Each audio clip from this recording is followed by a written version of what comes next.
Now, I want to start this first edition, the Kyoto Peace Conference, with a very simple topic, but a topic that resonates with most of us dealing and working in different fields and different capacities with peace and developments in different parts of the world. And the title of it is Bringing Tangible Inclusivity to the Peace Discourse, and why we believe that world peace is indeed possible. Before we enter this discussion, let's go back a little bit to basics. And let's try to think together of what we understand are the basic questions around peace and development. So what is peace to us? Now, too many people from different sectors and different walks of life, many experts included, focus on peace as either the suspension of war or the cessation of a conflictual situation. Our statement here is that we should all engage this understanding and instead focus on the concept that peace is made of all those sustainable solutions that help curb tensions before they arise. If we understand this and act accordingly, we will soon realize that the faces of peace aren't really the faces of policymakers. Those are the faces that we see on television, that usually related to conflict and war when we talk about peace, like before, during, or after a conflict. Instead, the faces of peace become then the billions of faces of all the people of the world.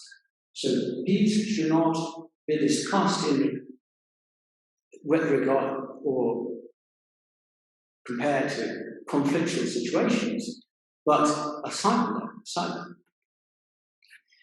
So, bringing the discussion a little bit more to practical side. So, what is peace for us in practical terms? What do we think is peace?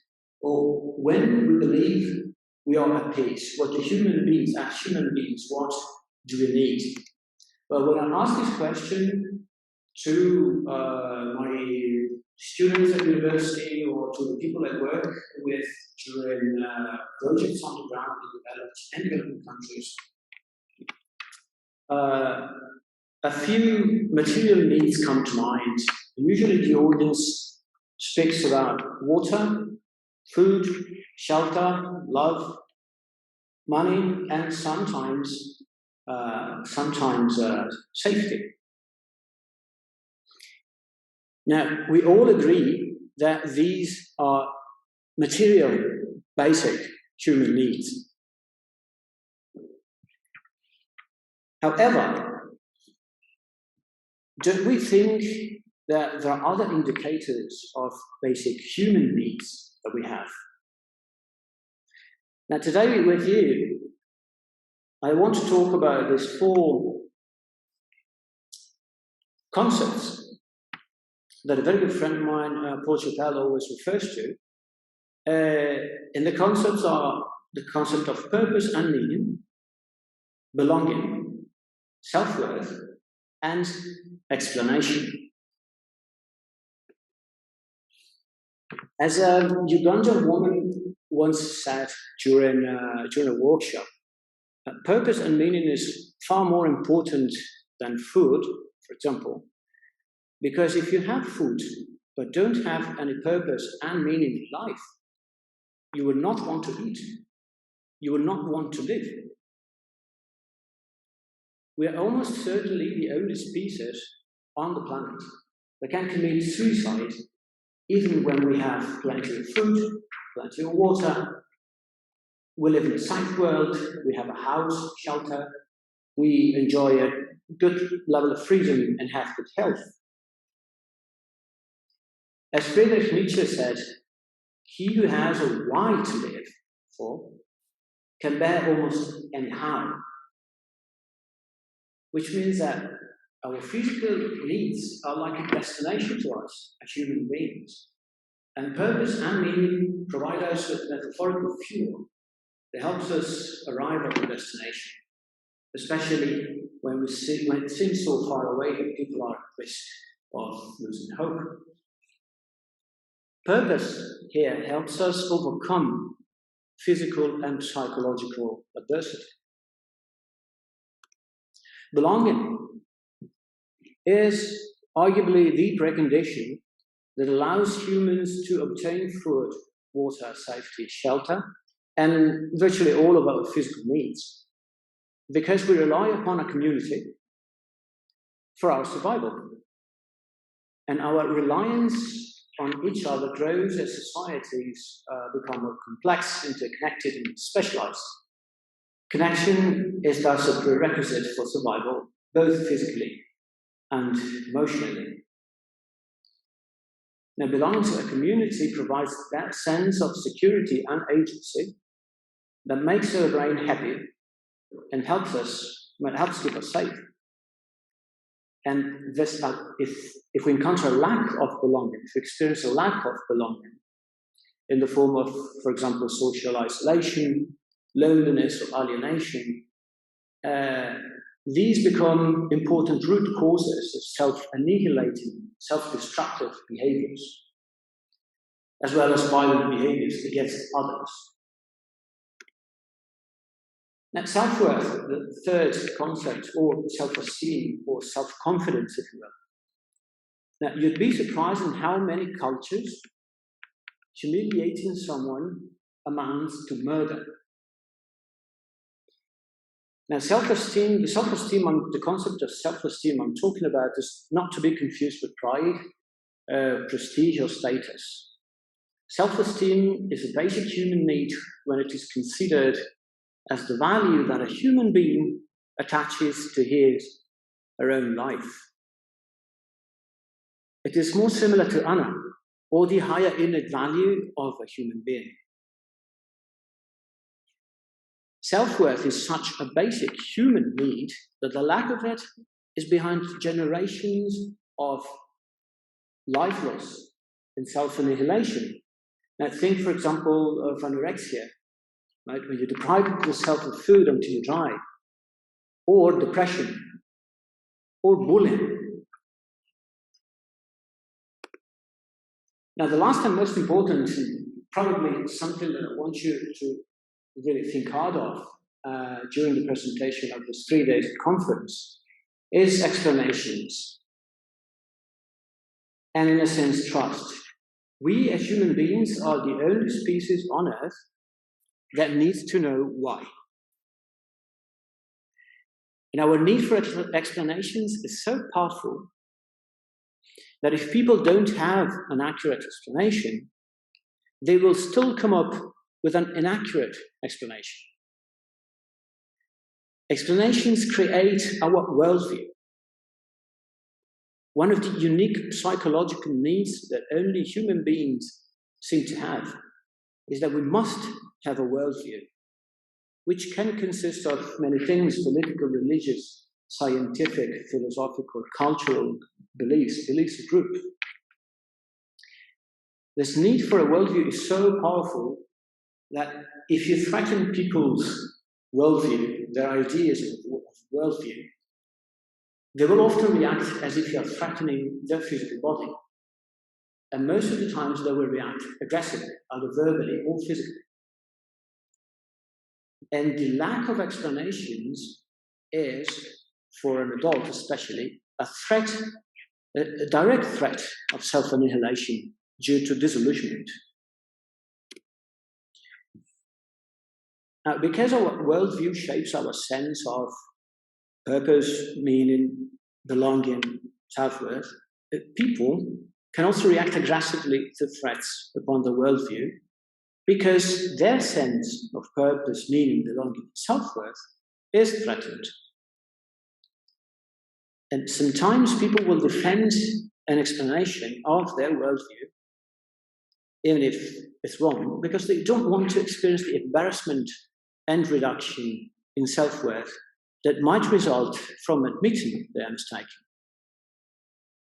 As I said before, an adult human brain cannot function with a worldview. Stop asking yourself questions that you become an animal. That's why we are human beings. This is why children, for example, naturally start forming the worldview at a very early age, basically as soon as they can speak. When they seek explanation by asking countless questions, why this, why that, they start to form their worldview.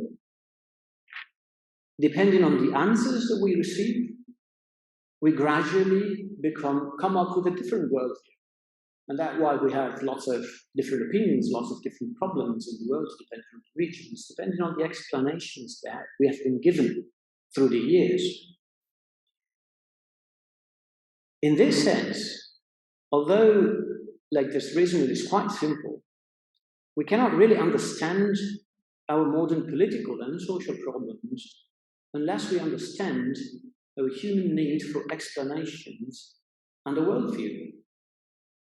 Because this basic human need is behind so many of the problems we see today. Again, we as human beings are the only species on the planet that will die or kill for an idea. Human beings will gladly and willingly give up the material needs I was mentioning before, food, water, shelter, because of an idea, to protect an idea, right? Think of hunger strikes, think of different kinds of demonstrations, self-immolations, for example, different things. So why is our shared human hunger so powerful then? When we understand our shared human hunger for purpose, meaning, belonging, self-worth, and explanations, we start to understand how the lack of any of them in a different extent inevitably results in conflict and is a threat to the peace continuity. With this reasoning, it's easy for us to understand how, through the centuries, dictators, for example, think of Adolf Hitler, think of North Korea, terrorist groups like ISIS, youth gangs in Latin America, but not only there, drug violence, ethnic cleanses. Why these groups were able to mobilize masses by convincing them that something very wrong was indeed right. Because they were extremely precise and extremely convincing in giving explanations, giving them a sense of belonging, self-esteem, right? Now, Sigmund Freud said that our human problems come from trying to fulfill our physical needs, such as our need for food, water, safety, and sex. Now, to some extent, that is true. But that's true for us because we are also animals. That is also true. Those are also the basic needs of animals. A little bit further down the road of history, Erich Fromm said that even when we as human beings have satisfied all of our physical needs to a certain extent, that is not when our problems end. Instead, that is when our problems truly begin. And that is when we start asking questions, when we are no longer satisfied with the explanations we've been given, with the material needs we have been provided.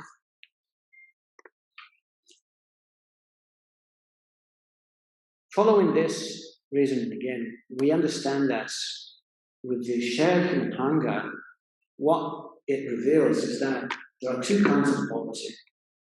The first kind of poverty is material poverty. We can all agree it's obvious concepts. The second kind of poverty is what we can call spiritual poverty. We can call it different ways, but for today, let's call them material poverty and spiritual poverty. Now, when people have unhealthy sources of food and water, for example, we can consider this material poverty. This is a very obvious concept. In a similar way, when people have unhealthy sources of purpose, meaning, belonging, and self-worth and explanations, Think of fake news, for example, that promote violence and injustice. We can consider this spiritual poverty.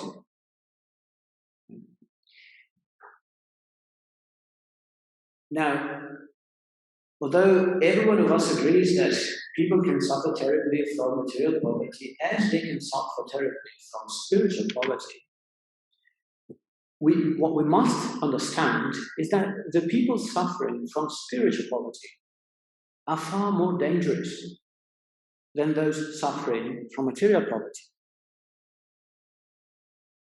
In other words, so if a person has unhealthy sources of food and water, that person is not nearly as dangerous as someone who has unhealthy sources of purpose, meaning, belonging, self-worth, and explanation.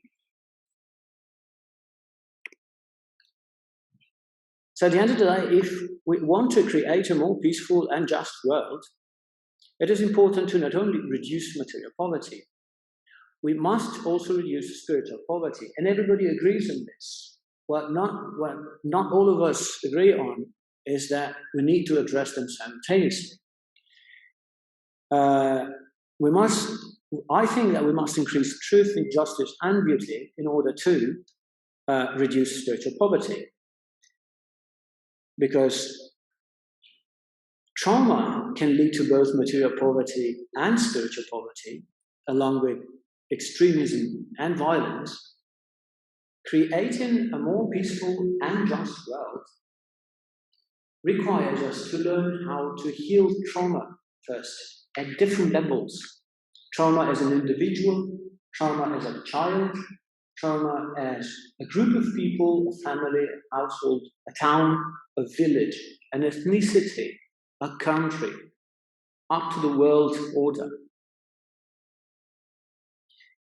In this sense, we must understand the epidemic of trauma in a realistic way, and we must address it depending on where it occurs, where it is experienced, whether it is at a personal level, at the individual level, or at a higher level.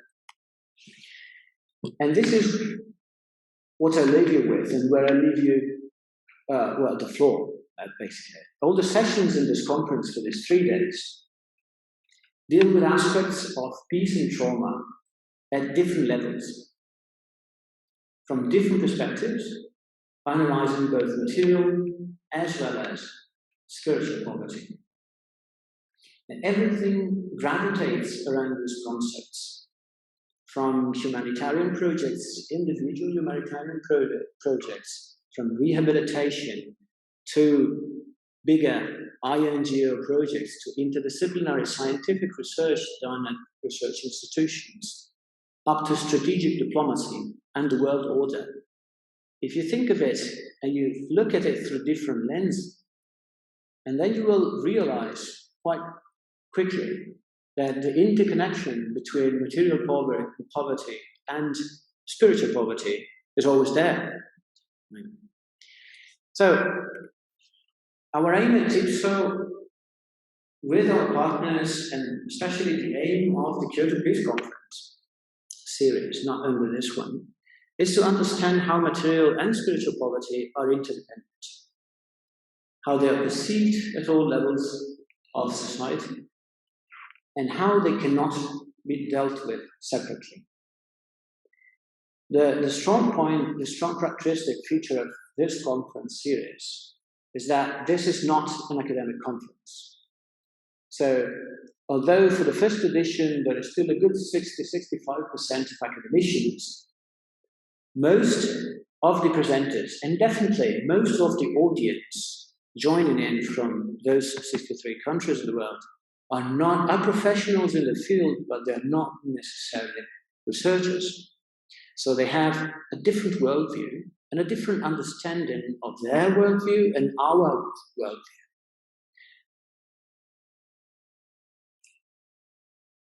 To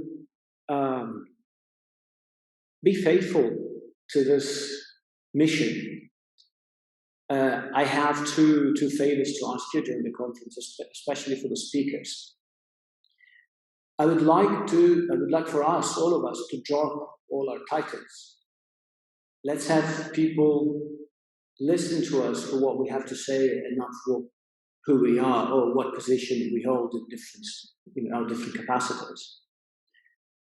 The second favor I want to ask you is to try to speak slowly and in a simple way, because around, as I said, 60 to 70% of our listeners are not English native speakers. So if you haven't, and I did this on purpose for this keynote presentation, try to be as clear as you can in your PowerPoint presentations. So at the different sessions, we will listen to the speakers as participants, different capacities. Try to have this question in mind. What does it mean to each of us to be a peace builder? What is the definition of a peace builder? How can each of us, in our own equally important capacities, how can we elevate peace building by bringing it down to our own specific sets of skills, daily jobs, networks, and activities, both professionally and not? How are we addressing those first material basic human needs and the other four basic human needs, which are peculiar to us as human beings, that I have been trying to share with you today? Let's try to at least analyze the questions, have a lively discussion, a very open discussion, not only during the conference, but most importantly after the conference, because that is what we aim at. We aim to have results after the conference is ended. But let's find it out together, starting here, starting today. So let's use this platform, let's use this first edition of the Keynote conference to connect. So feel free to connect. If you see other speakers and other participants, feel free to ask questions remotely. There's a function on this webinar series exactly for that purpose. Let's open the discussion to everybody. Let's elevate peace.